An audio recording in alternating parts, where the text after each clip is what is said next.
नमस्कार मित्रांनो, खूप खूप स्वागत आहे तुमचं आपल्या व्हिडिओमध्ये. मित्रांनो, आजच्या व्हिडिओमध्ये मी तुम्हाला उद्याचा जो पेपर होणार आहे इकॉनॉमिक्स 201 एस-वाय बी-कॉम वाय-सी-एम-यू ठीक आहे. याचे मी तुम्हाला आय-एम-पी क्वेश्चन आज सांगणार आहे, जे तुम्हाला उद्या परीक्षेमध्ये खूप काही तुम्हाला मदत करतील. ठीक आहे. मित्रांनो, माझ्याकडे इथे काही जुन्या प्रश्नपत्रिका आहेत हां, ठीक आहे. याच्या सहाय्याने मी तुम्हाला आय-एम-पी क्वेश्चन सांगणार आहे. ठीक आहे. तर मित्रांनो, आपलं हे ॲप्लिकेशन आहे प्ले स्टोअरवरती परीक्षेत अभ्यास ए टू टॉप. ठीक आहे. हे ॲप्लिकेशन तुम्हाला डाउनलोड करायचं आहे. यामध्ये तुम्हाला सगळं प्रश्नपत्रिका वगैरे मिळतील आणि जेवढे काही आपले होम असाइनमेंट वगैरे असतील त्याचे उत्तरं मी त्याच्यामध्ये बनवून टाकलेली आहेत आणि काही नोट्स वगैरे आहेत. ठीक आहे. तर ते तुम्ही याच्यामध्ये घेऊ शकता. ठीक आहे. तर चला मित्रांनो व्हिडिओला सुरुवात करूया. याच्यामध्ये मी तुम्हाला सांगणार आहे आय-एम-पी क्वेश्चन्स. ठीक आहे. मित्रांनो आपल्याकडे बघा सगळ्यात पहिला कुठला आय-एम-पी क्वेश्चन आहे. संयंत्र, व्यवसाय संस्था व उद्योग संज्ञा यांचे तुम्हाला अर्थ लिहायचे आहे. ठीक आहे. संयंत्र कशाला म्हणायचं, व्यवसाय संस्था कशाला म्हणायचं आणि उद्योग संस्था कशाला म्हणायचं. ठीक आहे. हे तुम्हाला वाचून घ्यायचं आहे. व्यवसाय संस्थेची उद्दिष्टे. ठीक आहे. व्यवसाय संस्था आणि व्यवसाय संस्थेची उद्दिष्टे तुम्ही याच्यामध्ये एकच उत्तर येऊ शकता.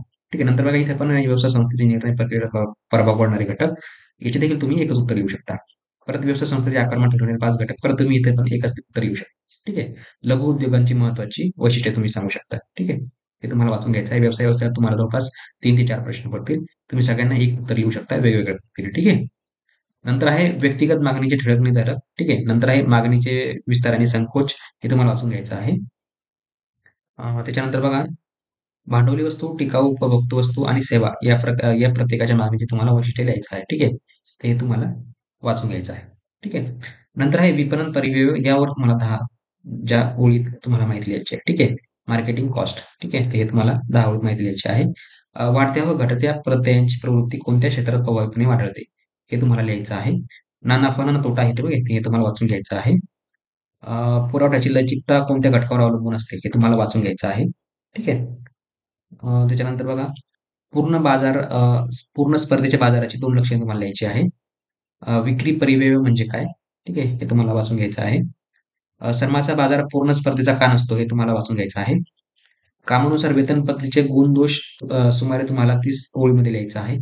ठीक आहे. कुठले गुण-दोष आहेत ते तुम्हाला लिहायचं आहे. ते वाचून घ्यायचं आहे. अजून समोर बघूया आपण आपल्याकडे कुठले आहेत. उद्योग घटकाचे कोणतेही 5 उद्देश. ठीक आहे. उद्योग किंवा बिझनेस किंवा व्यवसाय एकच उत्तर आहे. औद्योगिक वित्तपुरवठ्याचे स्रोत तुम्हाला लिहायचे आहे.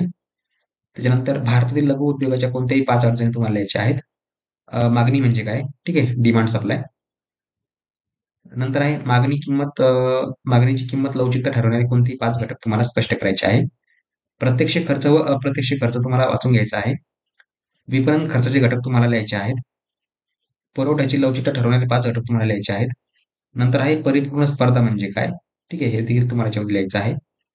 मक्तेदारी कशी निर्माण केली जाते हे देखील तुम्हाला याच्यामध्ये लिहायचं आहे. त्याच्यानंतर व्याजाचे दर निश्चित करणारे घटक तुम्हाला लिहायचे आहेत. भांडवल उभारणी अंतर्गत मार्ग कोणते हे देखील तुम्हाला वाचून घ्यायचं आहे. ठीक आहे. अजून समोर बघूया आपण.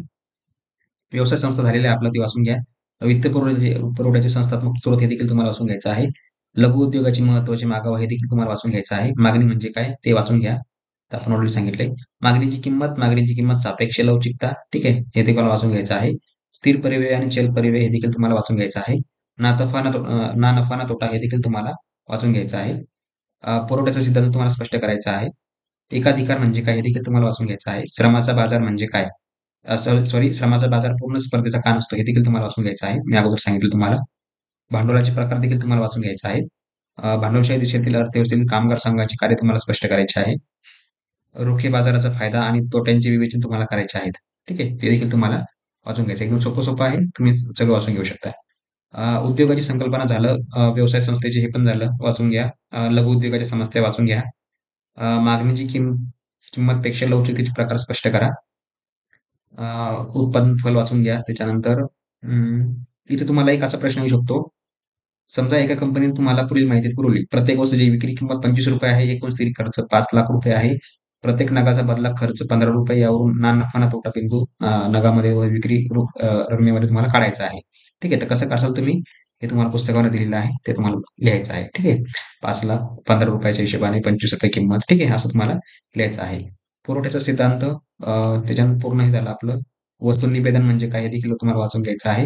कामगार संघांच्या विविध कार्याचे विवेचन तुम्हाला करायचे आहे. अजून आहे भांडवलाचे कोणतेही 5 प्रकार, भांडवलाचे अंतर्गत स्रोत, रोखे बाजाराची व्याख्या. ठीक आहे.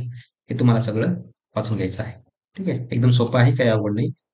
मित्रांनो, तुम्हाला हे सगळे प्रश्नपत्रिका मी आपल्या ॲप्लिकेशनवर टाकलेले आहेत. ॲप्लिकेशनची लिंक तुम्हाला व्हिडिओच्या डिस्क्रिप्शनमध्ये मिळेल किंवा तुम्ही डायरेक्ट सर्च करून परीक्षेत अभ्यास किंवा ए टू टॉक सर्च करून तुम्ही ॲप डाउनलोड करू शकता. ठीक आहे. तर अशा मित्रांनो, तुम्हाला व्हिडिओ आवडला असेल तर भेटूया पुढच्या व्हिडिओमध्ये. तोपर्यंत बघत राहा, शिकत राहा. जय हिंद, जय महाराष्ट्र.